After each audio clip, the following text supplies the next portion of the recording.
საცობებია ქალაქშიო. რა ვქნათ, წავართვათ ხალხს, ჩამოვსვათ ხალხი მანქანებიდან. პირველი რაც თავში მე რო ქალაქის მერად ავერჩიე ძვირფას ქართველ ხალხს. პირველი ხო თავში აზრად არ მომივიდოდა საცობია და ხალხო ჩამოდით მანქანებიდან.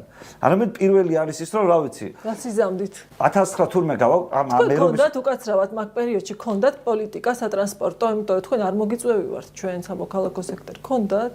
სატრანსპორტო პოლიტიკა ესე არ ქონია, მაგრამ პრობლემას რასაც ხედავდით, ამას ლაპარაკობდით. მაგალითად, ერთ-ერთ პრობლემას გეტყვით, რომელიც მეც სახელმწიფო საარჩევნო კამპანიის დროს გავიგე, არც ვიცოდი. რომ თბილისში სამანქანო ხიდი მტკვარზე ბოლოს აშენებულა 1993 წელს. მაგ დროს თბილისში დადიოდა 100,000 მანქანა.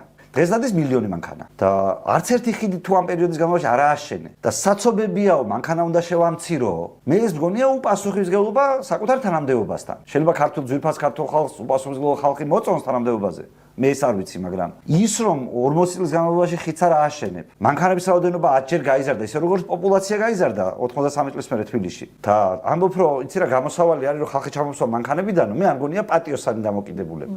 პატიოსანი დამოკიდებულება მგონია ააშენო ხიდები, მაგისტრალები, ესტაკადები, მეტრო გათხარო და ყველა მანქანით არ დადიოდეს. ანუ ეს მგონია პატიოსანი დამოკიდებულება. მეტროში გეთანხმებით მეტროს ნაწილზე.